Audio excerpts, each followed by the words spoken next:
revision of bylaws for at least 10 to 15 years. That hasn't happened. But having said that, we've already covered the business of wardens. But the Strensall Parish Council and the Neighbourhood Plan Steering Group support the actions of City of York Council and Natural England within this section of this inquiry. Thank you. Thank you very much for that. That's helpful. There are a number of other people. We'll go to Mr. Butler next, please.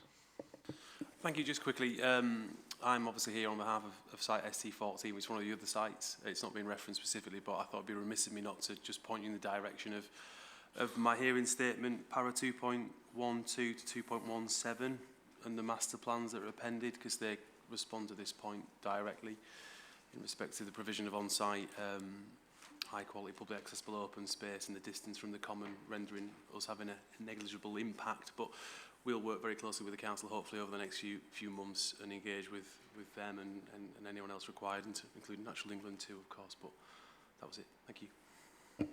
Thank you very much. Mr. Ash, we'll go to you next. Yep. Oh, okay. We'll get to no, nothing further, sorry. Oh, and yours is done as well. So, okay, well, people bailing out. Okay. Does the council have anything else to add on that? No. I think in that case, then we can move on from the habitats regulations assessment. Thank you very much for that.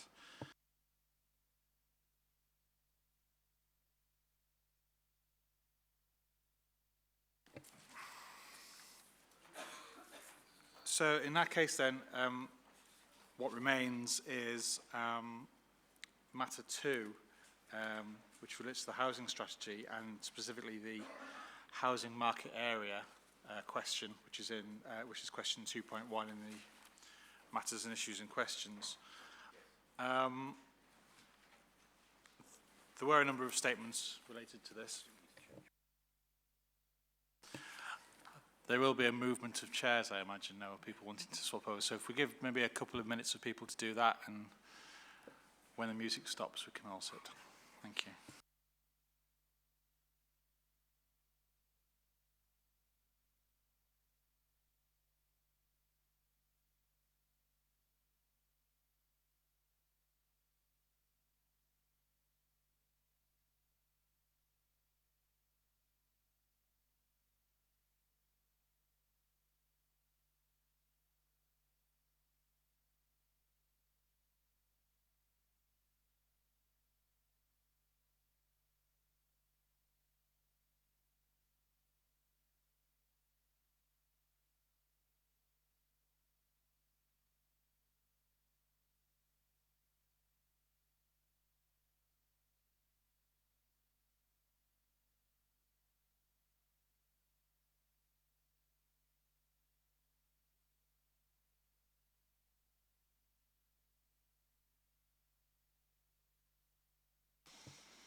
Just to say, the music will be stopping very shortly. Thank you.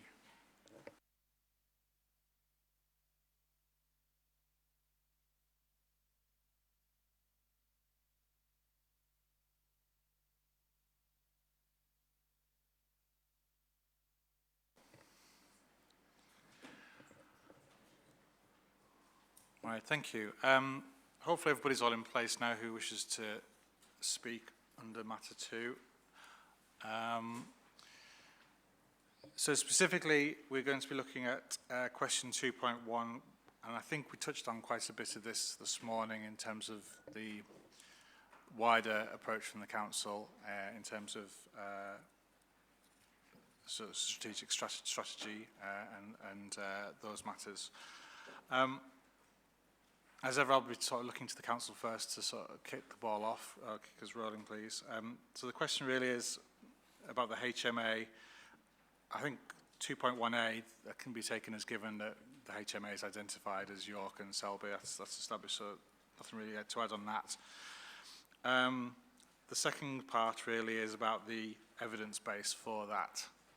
So perhaps the council could start from that point and then if he wants to continue on to address C as well, that would be helpful. Thank you. Mr. McCollum from Jailhern will deal with that, although we've touched on some of those issues already. But if you just summarise our position, please, on the evidence for the HMA. So to answer your question, yes, the assessment is based on robust evidence. That's largely set out within the 2016 SHMA, which is SD 051. Specifically, it's Chapter 2 of that document. That is a PPG compliant assessment of housing market areas. Paragraph 2A11 of the PPG suggests that a housing market area should be defined based on house prices and rates of change, household migration and search patterns, contextual data, for example, travel to work area boundaries. Before I go on to each of those in turn, it should be stressed that there is no set way of identifying housing market areas. The PPG itself states that local planning authorities can use a combination of approaches where necessary.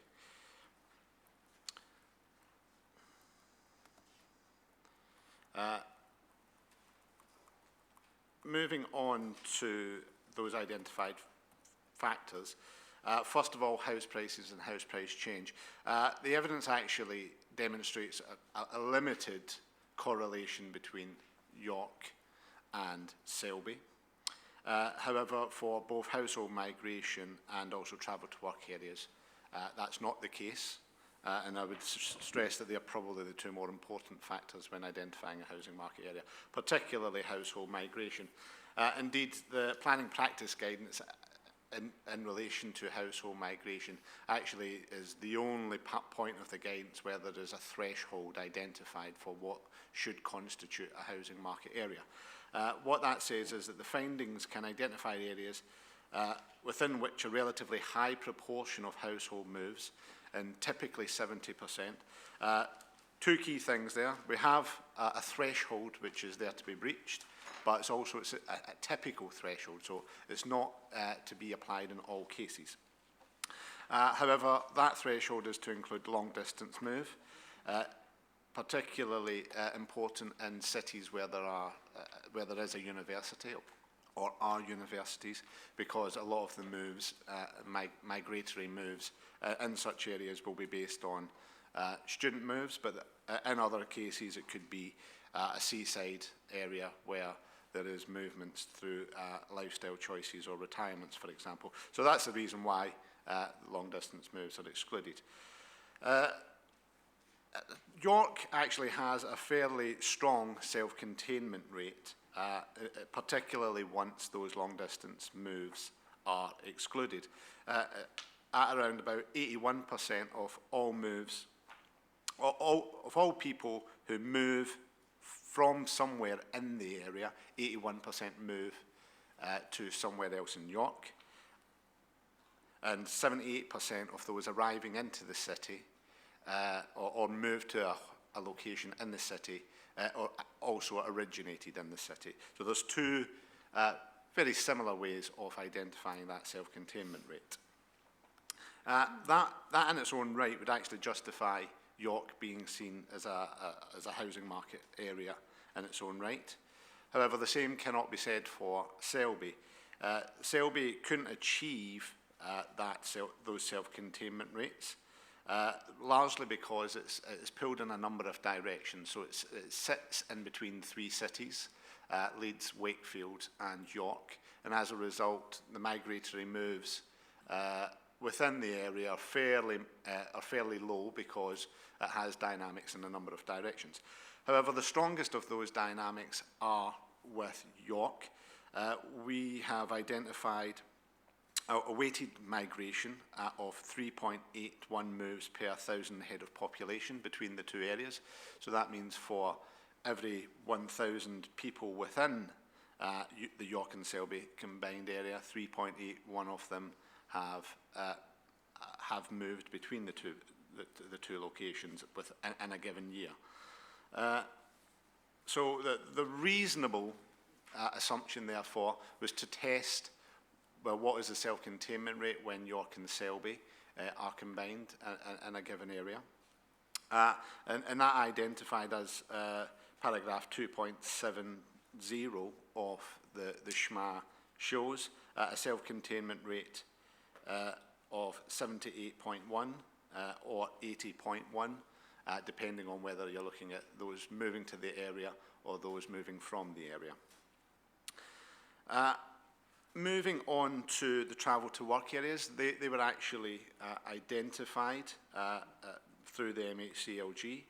The travel to work areas are largely centred around cities or major employment centres, York being one of those. The York, as a sub-regional city, actually has a travel to work area which extends into a number of directions. That includes Selby, and in particular the main town of Selby within Selby District. Taking these factors together, it was reasonable to conclude that out of 2 out of the 3 factors, there is a very strong correlation pointing towards a housing market area which covers Selby and York. Now, in its purest form, the housing market area probably extends into a number of different local authority areas. However, as suggested by the Planning Advisory Service, housing market area boundaries should be based on local authority areas, a best fit of local authority areas. And the reason for that is largely because when we are assessing housing need, much of the core data sets which are examined, principally household projections, are only published at a local authority area level. So we have concluded on that basis that York and Selby is a defined housing market area. This is also aligns with the University of Newcastle's Centre for Urban and Regional Development Studies, which identified a single tier HMA. So that's HMA is built on the building block of local authority areas, which again it suggested that Selby and York was a housing market area. We do recognise that that is a 2001 data set that is based on, so it is somewhat dated. In a similar way, the data that we have used is from the 2011 census database, and again, we recognise that that's somewhat dated. However, it is the most robust data set and nationally consistent data set in relation to migration and also commuting patterns. We have tested some of the findings with more recent data sets, including movement data from the National Health Service, which is about registration and deregistration. That was set out in our response to your initial questions. It's not possible to use that data set to recalculate a self-containment rate because it doesn't register moves within a local authority. What it does, however, establish is that Selby's strongest link with any neighbouring authorities remains with York and vice versa.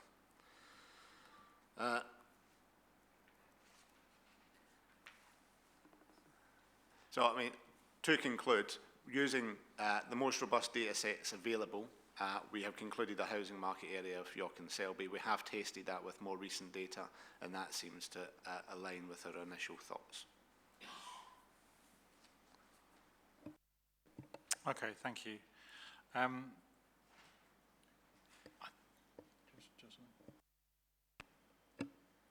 you just want to cover question 2.1c, the justification for assessing housing needs separately at the same time? I think we've probably covered that sufficiently in opening and in dealing with the duty to cooperate, unless you want to hear more on it. Not especially, but No. Well, you know it's due to the mismatch in the plan periods, and we've set out chapter and verse in the hearing statement. So if you'd like to hear more, we certainly can. But it's just that I had in mind we have new participants around the table. That I'm not sure if everyone was here this morning. That was all. Can we ask if anyone would like to hear from us? See a show of hands. All right. Yeah, really it was a pragmatic response to the local authorities being at different stages of the local plan. I should stress that the planning practice guidance at paragraph 7 actually allows this to happen. It states, where local plans are at different stages of production, local planning authorities can build upon the existing evidence base of partner local authorities in their housing market area, but should coordinate future housing reviews so that they take place at the same time. The council, both councils are committed to, through the duty to cooperate, to assess these needs in future at the same time, albeit that the new guidance, once it comes time to review, doesn't actually require local authorities to do that in the same way that the planning practice guidance in its previous form does. However, that is also another reason why we haven't looked at housing needs together, and that's purely because of the transitional arrangements. So where York is being tested under the transitional arrangements and therefore using the former National Planning Policy Framework, that's not the case for Selby.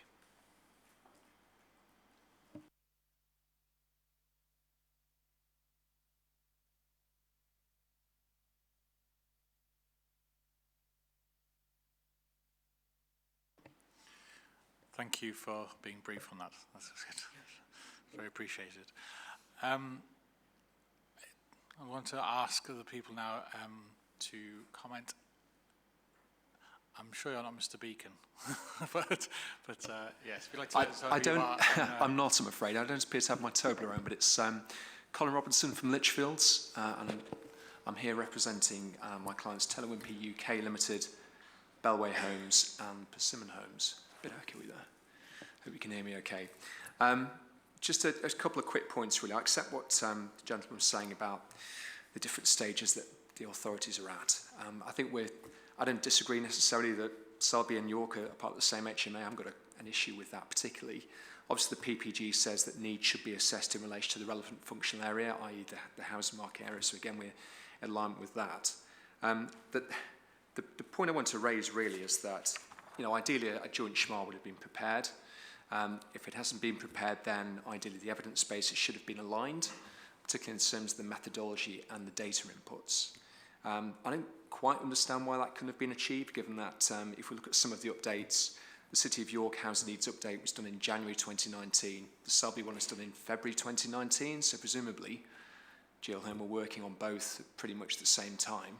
I would have expected pretty much identical methodologies to have taken place. I'm sure I could be corrected if that's an issue. I produced in my hearing statements in Table 1 of that a kind of a comparison between the approach that GL Hearn took and in City of York and Selby. I'm not going to go through that in detail. I know it's late and no one wants to hear that in a huge amount of detail. There are some discrepancies in terms of how it's been undertaken, in terms of the base dates, very different from the City of York, which is 2012, and Selby, which is 2014 and 2017. There's some differences in terms of the household formation rates, about the affordability, about the job growth forecasts, and so on and so forth.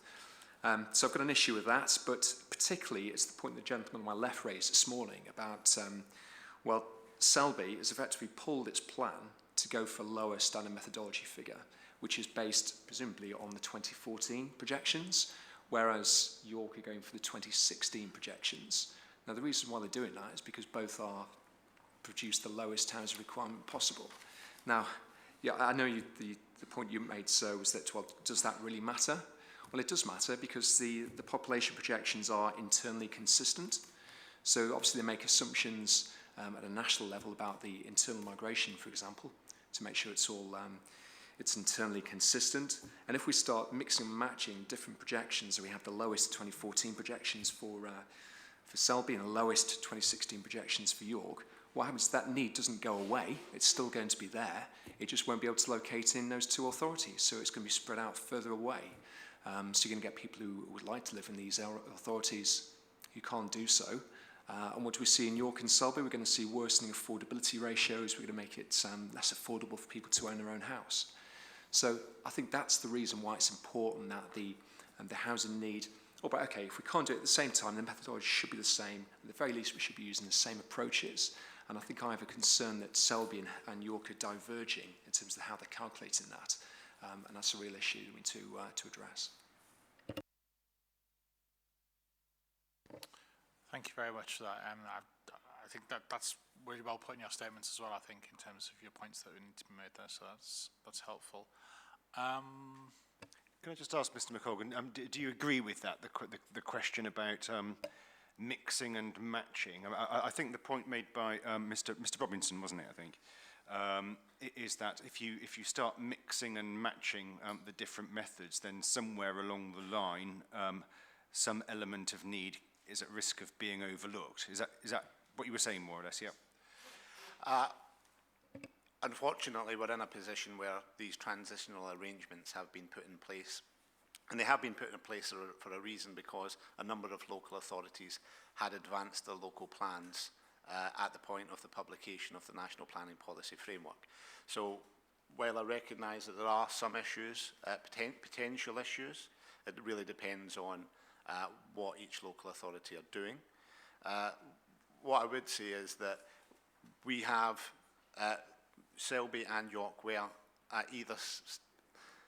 we're straddling either sides of those transitional arrangements. I can't say it, transitional arrangements. So it's an inevitable consequence of those arrangements. It's the response I made this morning when the same point arose on the duty to cooperate. The difficulty we have is that Selby is on the current standard methodology, and we are required to do it under the transitional arrangements, as Mr. McColgan's just mentioned. And the representation that Lichfields have just made is tantamount to saying we can't use the transitional arrangements. And as I said this morning, of course, that's contrary to national policy. The other point is, just to make it, is that Selby has yet to establish whether it should plan for a higher degree of need than the standard model suggests, and we don't know where they've got to yet. As you know, they're at a very early stage in their plan, and it remains to be seen how they approach the assessment of housing need.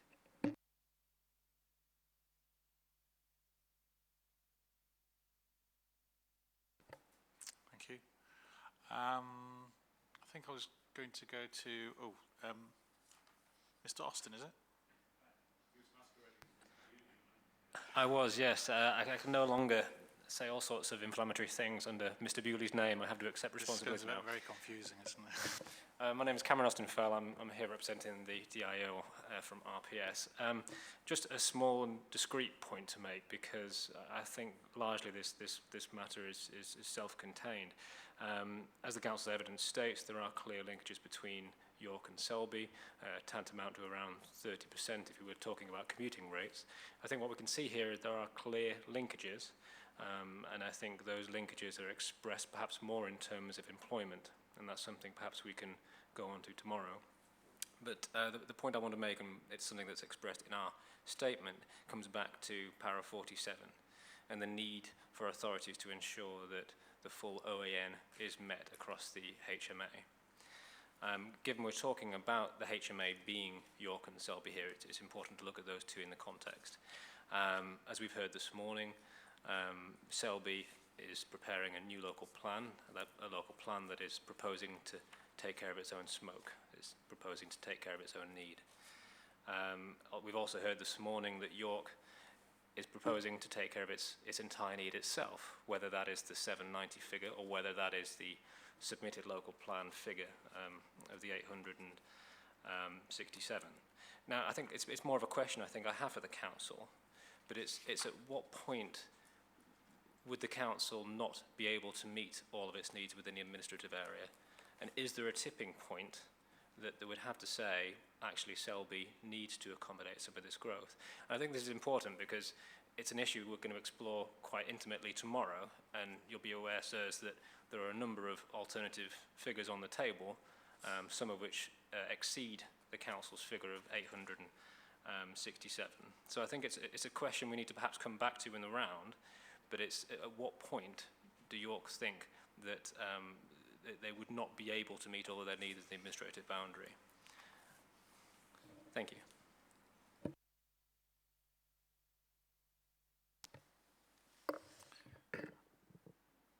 I'm not sure that's to be picked up now or perhaps I think that's tomorrow, isn't it, I think, but it's a useful marker to have there, thank you, in terms of that question. Mr. Corsier, please. Thank you. I would reiterate that point as well. That obviously goes to the requirement, which obviously needs to be where you look and see where the OEN can be accommodated. But going back to the housing market area, I have a small difference because clearly up to now the view has been taken by York that you should include only look at whole districts, and that is not effectively the government guidance. That's I know that's the PAS guidance, but the PAS is not the same thing as the PPG, and I would refer you Transitional provisions, and the PPG is the PPG for the original NPPF. and I'm reading from that original PPG. What it does say is that the extent, and this is paragraph 2A10, the extent of the housing market areas identified will vary, and many will in practice cut across local planning authority administrative boundaries. So the word cut across doesn't obviously means that you don't look at districts only. My apologies, Mr. Corsier. Where were you quoting from then? It is from the PPG 2A10.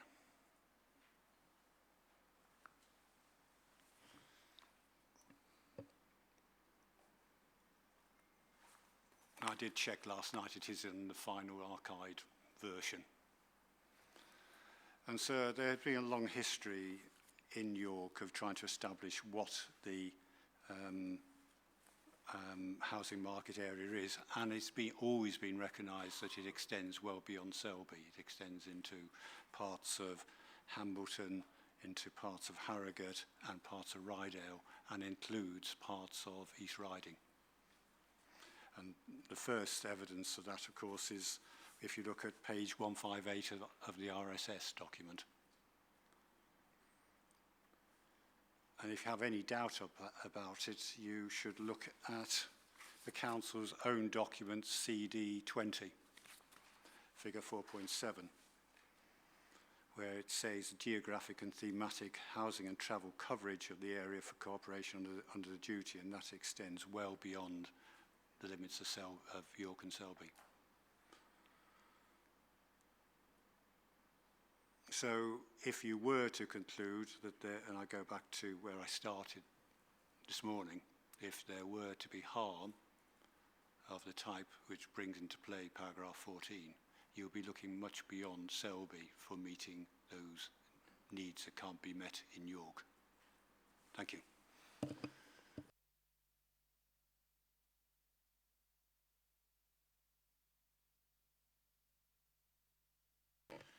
Thank you. I'm sorry I can't read your name, unfortunately, but please, your turn. Thank you. It's Peter Canavan, Carter Jonas here today representing banks. Just trying to think about some value added to add to the comments that you've just heard. In fact, I would agree with what Mr. Courtier has just said about 2A10 and that the issues that arise from overlapping HMA and inconsistencies between geography and political landscapes ought to be drawn out through the duty to cooperate. But I apologise for not being here this morning. That was actually because I was at the City of Oxford examination in public. And the reason I mention that will become clear in just a second. But and I therefore have missed what was said about the duty to cooperate this morning, so some of this might have been answered. But what I've sort of gathered in what I've heard since I've been here is that the duty may well have been discharged, but perhaps it wasn't